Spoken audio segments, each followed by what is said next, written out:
dari Kiai Dahlan. Ini mengingatkan kita semua, saya bawa mula-mula agama Islam itu cemerlang, tapi kemudian makin suram. Tetapi sesungguhnya yang suram itu manusianya, bukan agamanya.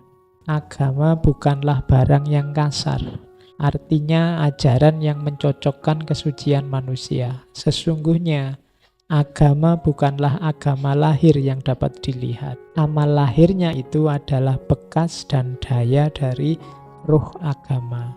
Jadi maksudnya Kiai Dahlan, Islam itu bagus. Islam itu paling baik, paling bercahaya, paling cemerlang.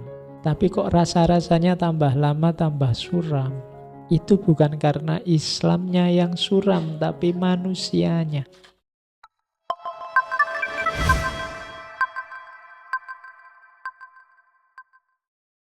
Kalau ini kalimat terkenal sekali, ditulis di papan tulis di kamarnya Kiai Dahlan, tapi dalam bahasa Arab. Tapi ini bahasa Indonesia ya, kalau dalam bahasa Arab nanti kamu vertigomu kumat lagi. Ya, jadi ditaruh di kamar biar beliau bisa anytime membaca. Jadi kalimatnya agak keras karena kepada dirinya sendiri. Wahai Dahlan, sungguh di depanmu pasti kau lihat perkara yang lebih besar, yang menakutkan. Mungkin engkau selamat atau sebaliknya akan tewas. Dahlan, bayangkan engkau sekarang berada di dunia ini sendirian bersama Allah, dan di mukamu ada kematian, pengadilan amal, surga dan neraka. Coba kau pikir, mana yang paling mendekatimu selain kematian? Mereka yang menyukai dunia bisa memperoleh diploma walaupun tanpa sekolah. Sementara yang sekolah dengan sungguh-sungguh karena mencintai akhirat ternyata tak pernah naik kelas. Gambaran itu melukiskan orang-orang yang celaka di dunia dan di akhirat sebagai akibat tidak bersedia mengekang hawa nafsunya. Apakah engkau juga tidak bisa melihat orang-orang yang mempertuhankan hawa nafsu? Jadi yang pertama intinya Kiai Dahlan menasihati dirinya, wahai Dahlan, ingatlah bahwa setelah ini, setelah kehidupan di dunia ini ada peristiwa yang lebih besar dan menakutkan. Kamu menghadapi kepastian-kepastian, yaitu kematian, pengadilan amal, surga dan neraka.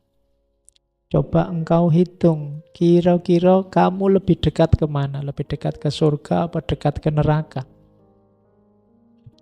Orang-orang yang belajar di dunia akhirnya memperoleh ijazah, naik kelas, lulus. Tapi engkau yang belajar dunia akhirat, belajar karena mencintai akhirat, apa kamu naik kelas juga? Jadi ini menyindir bahwa kalau kalian kuliah kan pada akhirnya lulus dapat ijazah terus wisuda. Berarti apa? Naik kelas, meningkat, purna, selesai. Lah urusan akhiratmu naik kelas enggak? Kamu mulai SMA, SMP, sekarang kuliah, sebentar lagi menikah, kira-kira level akhiratmu naik juga enggak? Dulu dari SMA ke kuliah, agamamu naik juga enggak? Gitu loh. Jadi kalau sekolah bisa naik kelas, ternyata kadang-kadang urusan akhirat tidak pernah naik kelas. Kenapa bisa begitu? Karena tidak bisa mengekang hawa nafsunya.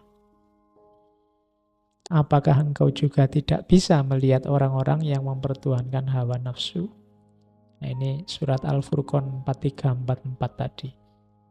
Jadi ini setiap hari Kiai Dahlan melihat tulisan ini di kamarnya. Menasehati dirinya. Kamu sudah naik kelas belum? Level akhiratmu sudah lebih tinggi belum? Wong sekolah aja ada naik kelasnya, ada lulusnya, ada wisudanya.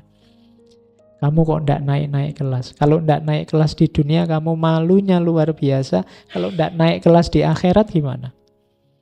Lebih bahaya lagi karena dia lebih besar dan lebih menakutkan. Nah itu waktu Kiai Dahlan menasehati dirinya sendiri. Kalian boleh bikin tulisan seperti Kiai Dahlan itu, sesuaikan dengan situasimu masing-masing. Biar ada pengingatnya. Kamarmu ada gambarnya apa? Ada tulisannya apa? Ayo, itu nanti menunjukkan siapa dirimu. Oke, saya tidak tahu kalau anak kos-kosan hari ini kamarnya gambar apa. Jangan-jangan dicoret-coret dewe sama itu.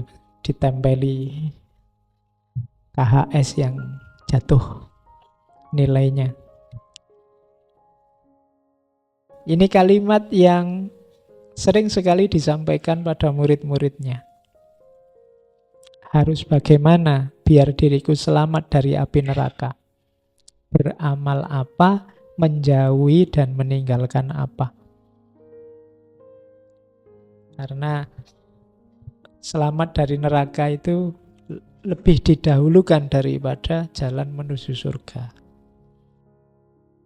Terus, nah ini beberapa quotes terakhir dari Kiai Dahlan. Ini mengingatkan kita semua, saya bawa mula-mula agama Islam itu cemerlang, tapi kemudian makin suram. Tetapi sesungguhnya yang suram itu manusianya, bukan agamanya. Agama bukanlah barang yang kasar. Artinya ajaran yang mencocokkan kesucian manusia. Sesungguhnya agama bukanlah agama lahir yang dapat dilihat. Amal lahirnya itu adalah bekas dan daya dari ruh agama. Jadi maksudnya Kiai Dahlan, Islam itu bagus. Islam itu paling baik, paling bercahaya, paling cemerlang. Tapi kok rasa-rasanya tambah lama tambah suram. Itu bukan karena Islamnya yang suram, tapi manusianya. Karena agama ini ajaran, dia tercerminannya ada dalam diri manusianya. Agama bukan barang yang kelihatan. Makanya istilahnya Kiai Dahlan, agama bukan barang yang kasar. Yang menerjemahkan dan memahami agama dalam kehidupan itu manusia. Kok rasanya gara-gara agama hidup ini tambah ruwet? Bukan agamanya pasti, manusianya. Kan ada kalimat yang terkenal sekali, bahwa Islam itu mahjubun bil muslimin. Islam yang indah itu tertutupi oleh umat Islam yang tidak indah. Akhirnya wajah keindahan Islam tidak kelihatan.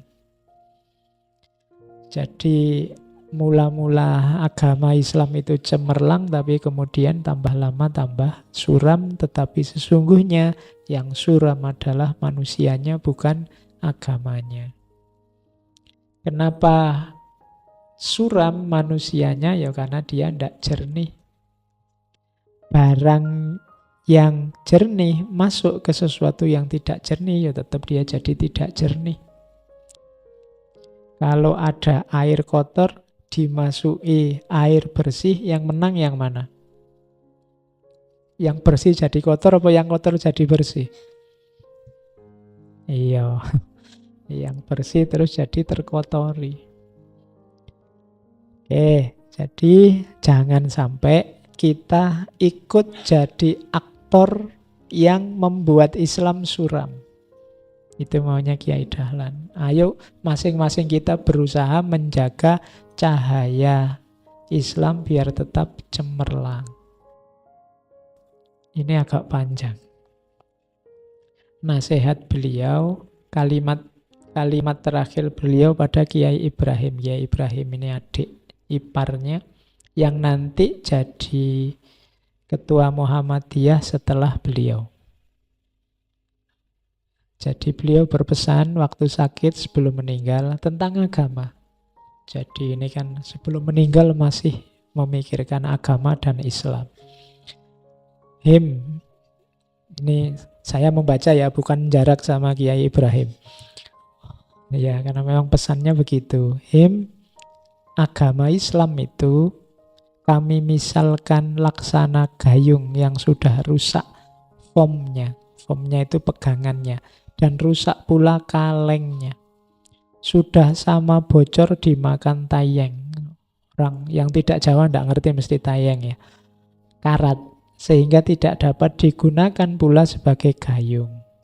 Oleh karena itu, kita umat Islam perlu menggunakan gayung tersebut, tetapi tidak bisa karena gayung itu sudah sangat rusak. Sedangkan kami tidak memiliki alat untuk memperbaikinya. Tetapi tetangga dan kawan-kawan di sekitarku banyak yang memegang dan mempunyai alat itu. Tetapi mereka tidak banyak yang memegang dan mempunyai alat itu. Tetapi mereka tidak tahu bahwa alat yang dipegangnya dapat digunakan untuk memperbaiki gayung yang kita butuhkan. Maka perlulah kamu berani meminjam untuk memperbaikinya. Siapakah tetangga dan kawan-kawan yang ada di sekitarmu itu? Ialah mereka kaum cerdik pandai. Dan mereka orang-orang terpelajar yang mereka itu tidak tahu memahami agama Islam. Padahal mereka itu pada dasarnya merasa dan mengakui bahwa pribadinya Muslim juga. Karena banyak mereka mereka yang memegang itu keturunan kaum Muslim. Malah ada yang keturunan penghulu-penghulu dan kiai-kiai terkemuka. Tetapi karena mereka melihat keadaan umat Islam pada umumnya, keadaan krisis dalam segala-galanya, mereka tidak ingin menjadi umat yang bobrok. Oleh karena itu, dekatilah mereka dengan cara sebaik-baiknya sehingga mereka mengenal kita dan kita mengenal mereka. Sehingga perkenalan kita timbal balik, sama-sama memberi dan sama-sama menerima. Dan ini nasihat pada Kiai Ibrahim. Kalau diibaratkan kesuraman agama tadi seperti gayung, ini seperti gayung yang sudah rusak. Alat memperbaikinya kita tidak punya. Yang punya tetangga-tetangga teman-teman kita. Cuma tetangga dan teman-teman ini tidak tahu kalau mereka punya alat untuk memperbaiki. Siapa tetangga dan teman ini? Ilmuwan, cerdik cendekiawan yang menguasai ilmu sosial, ilmu budaya, ilmu politik. Kuncinya di ilmu, karena kuncinya di ilmu ada di mereka yang kita tidak punya.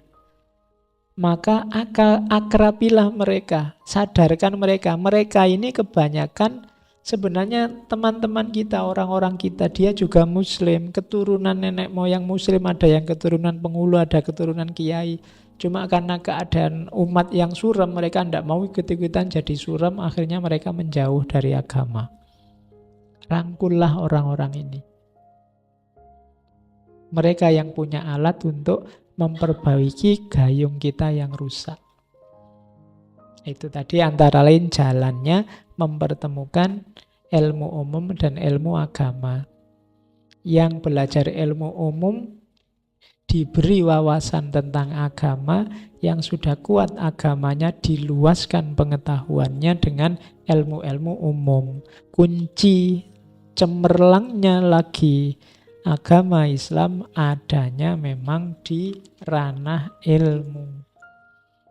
Nah, itulah pesan waktu beliau sedang sakit sebelum meninggal. Jadi beliau masih memesan agar umat Islam yang intelektual, umat Islam yang pintar, yang pandai, harus kita rangkul untuk bekerja sama bersama-sama menjayakan lagi, mencemerlangkan lagi Islam.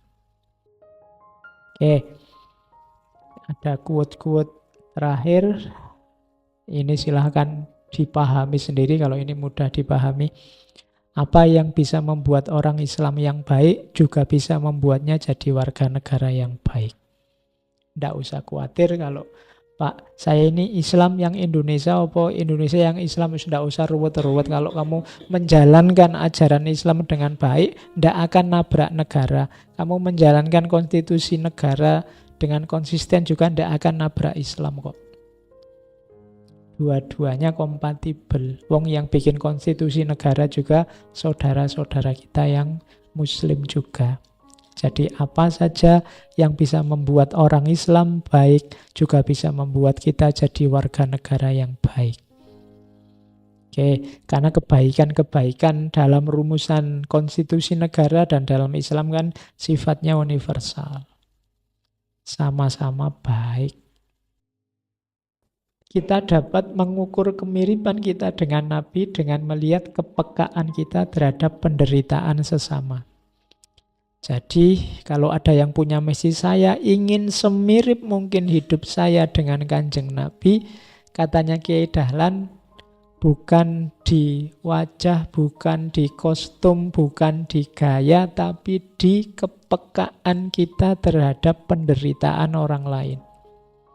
Semakin kita peka dan peduli dengan penderitaan sesama, semakin kita mirip dengan Kanjeng Nabi. Karena Kanjeng Nabi punya watak semacam ini.